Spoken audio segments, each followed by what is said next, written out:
тапшырмаңыз менен баардык мамлекет кайтарылды. Анан бул жерге азыр Афрейинди шарттын түзүүсүн деп Афрейинди 10 Афрейинди салдык. Андан сырткары мына жылуу суу бассейни менен кылып койдук бул жерде. Баягы радоновый суу да? Радоновый суу 54 градуста.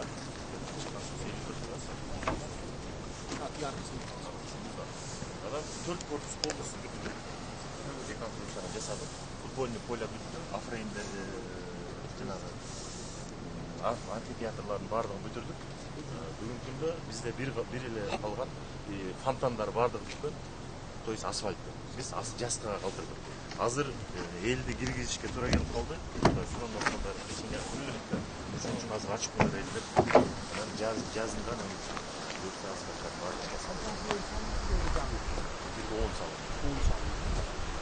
Öndeki korpuslar bütün smoskor kayıracağınız. Mına korpuslar mı? Bir korpus görünüyor. Öyle kara oldu. Ate arka çetkiçi. Anı sizin kaçırmanız mı? Cenanlıkını aldık. Peki. Abdurrahim. Kayıt olgan mı? Jeti hektarın içinde oldu. Yani biz sizden ruhsat alıp bugün günde rekonstruksiyonu açıp koyuldu degeniriz. Ama şu özünün özü bayağı akça karajat düşse. Biz bu жерге дагы каражаттар баардыгын үнөмдөдүк да. Ошон үчүн азыр тияктар 2-3 жерге жасап атпайбызбы? Жетөөбүз менен досуланды да лагеринчи. Ошол эле каражатын. Ошон үчүн берди ачып койсок, азыр биздин план боюнча деп атат 128 миллион экен, ама есептеп электрондо койдук да. Ошо кириши менен эртеңден башка акча түшпөк дейт.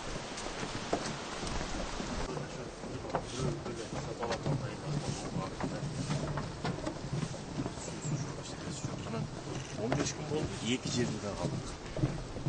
Элдер биякты келип көрдү, азыр көрдү. Баягыда экен да тиги.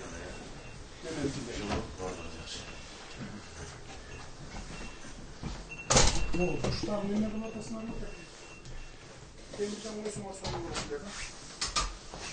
жерге кабина менен киришкилей. Төбөсүндө бар экен. Түшүндүм ошо. Сол арканда бар.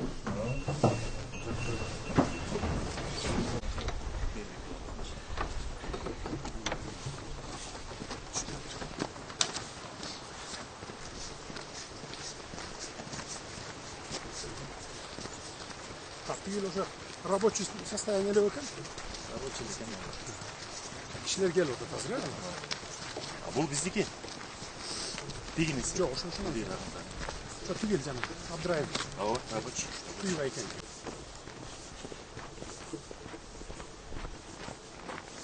Сумуш салыш керек. Эти Афрейиндерди жактуу условиясын. Бул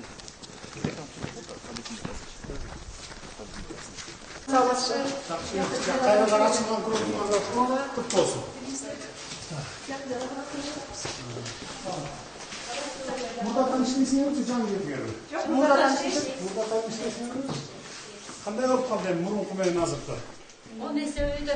10 эсе? 100 эсе өйдө. Көп айтып аткан жоксуңарбы? 2-3 эсе эле эмеспи? Жок. 10 эсе өйдө. Сонун болуп калды. Зарплаталар бүт төлөндү. Канча зарплата аласыңар? Колуңузга сиз канча аласыз? 19. 19, тийгени колуңузга. 30 экен да, бир. Карман отуруп 19. Азыр эми иштеп баштаса, анан кийин көтөрүп бересиң. Өз акчасы түшкөндөн кийин, түшө баштагандан кийин сразу көтөрүп бересиң, где-то $1000 тегерегенде болот. Түшүндүңбү, а? Эми буга чейин силердин карызыңар бар болчу жерде. 90 миллион.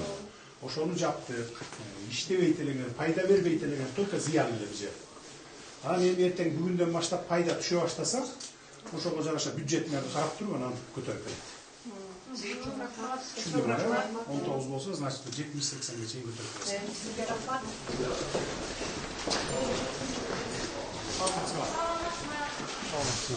Президентага келишимиз менен сизге ден соолук, узун өмүр, сизге жардам берип, мына столовойбуз бир кылымдан бери ремонт бүтпөгөн да. Сиз бизди көрдүңүз. Столовойдун элеби же башкалары дагы? Бүт жагын баары жакшы кылынат. Сонун болду. Рахмат сизгечи. Сиздер президент. Канча жыл болду иштегениңиз ушул жерде? Ушул жердечи 36 жыл, общий 45 лет. Ошо? Неге мында ушундай кылып жасап койгон жоксуңар мурда? Жок, ошондой жасагыла деп мына Атамбаевка айттык, Бакиевке айттык, баарын айттык, чарчадык. Анан сиздин жанагы Назел келгенде, апасы экөө келгенде жаман жерге жатып калыптыр. Анан ал сүрөттөр тартып, анан бизге айттык, анан мен сизге видеообращение кылбадымбы? Анан ошондо действо пошло да. Ошо кызга рахмат. Аябай мамасы да жакшы, өзү да жакшы. Мен аларды көргөн жокмун, уккан жокмун, мен өзүм биринчи күндөн баштап киришпедим беле.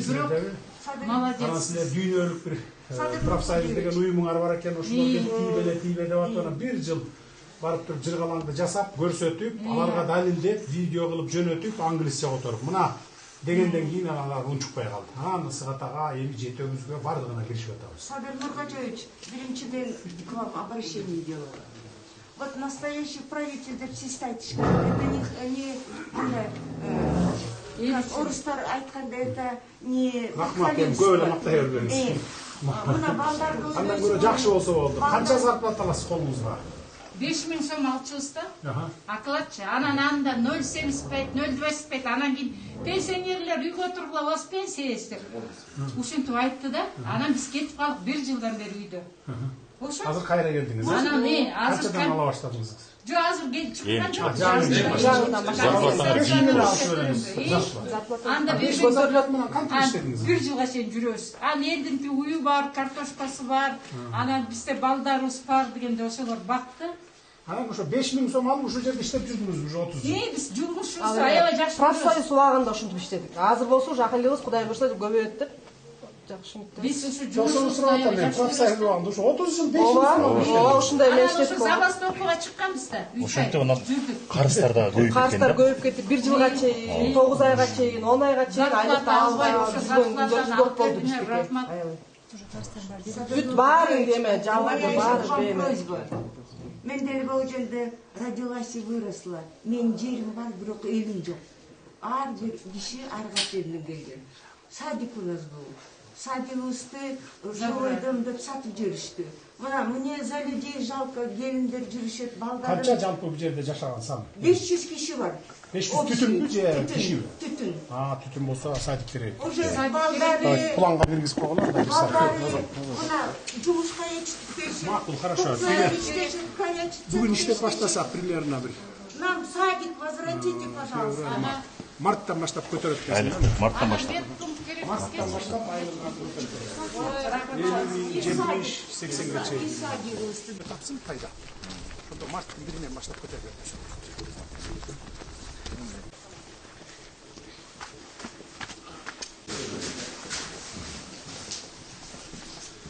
Бүт реконструкция болду, да? Bu жерге ар бирине жатып алып, анан барып тамагы общий эмес табылат. Общий. Могу жерде жанасында көрүп коесузбу? Эмес экен. Эме душку. Болду жакшы.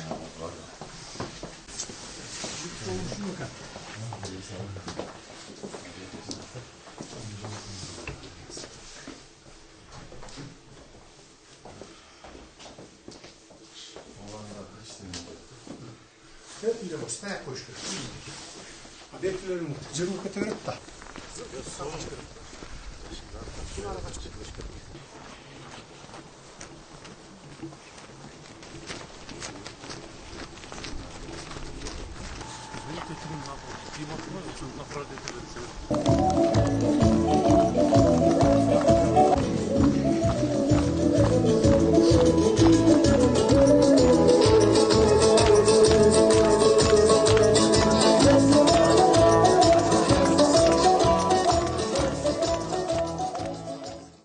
Урматтуу мекендештер, кымбаттуу ысыгаталыктар, бүгүнкү салтанаттуу иш-чаранын урматтуу катышуучулары, өзүңүздөргө белгилүү жеримдин суусу дары, таштар алтын деген бир керемет ырсаптары бар.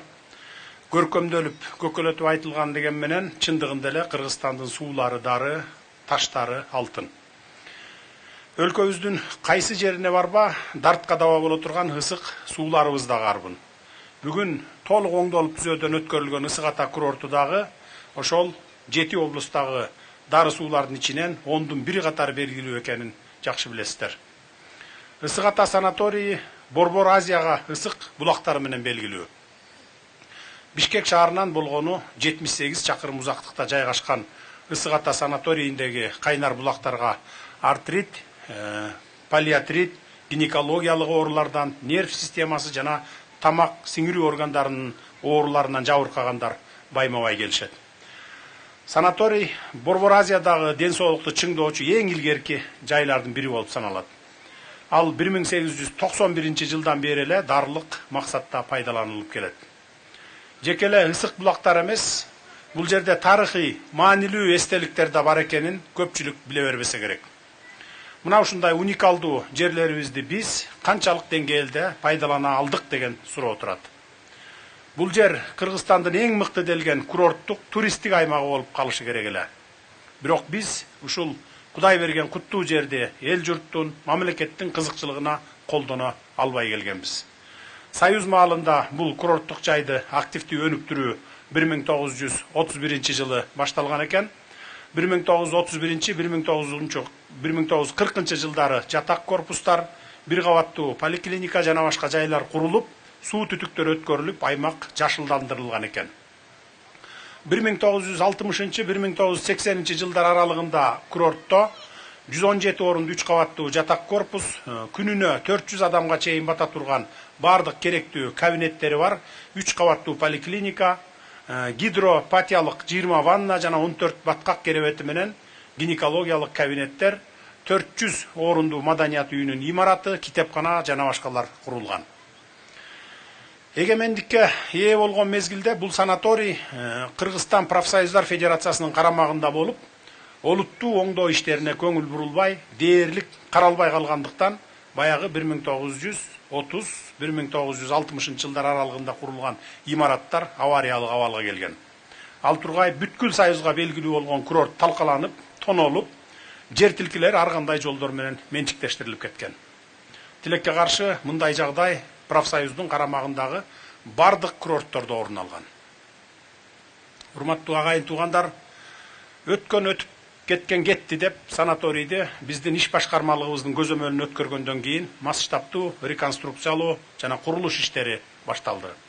Алгач эле Ысык Ата санаторийдин карыздары, салыктык чегерүүлөр, социалдык фондко төгүмдөр, керектелген электр энергиясы үчүн төлөмдөр жана кызматкерлердин эмгек акысы боюнча жалпы суммасы 90 миллион сомдук карыздар төлөнүп жоюлду.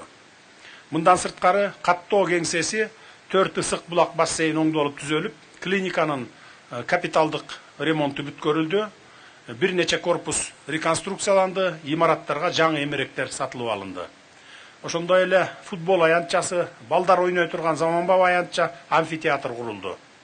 Санаторийдин ишмердигин ачык айкындуулукту жогорулатуу жана коррупцияга каршы күрөшүү үчүн ачкыч карталары бар электрондук тейлөө тутуму киргизилди.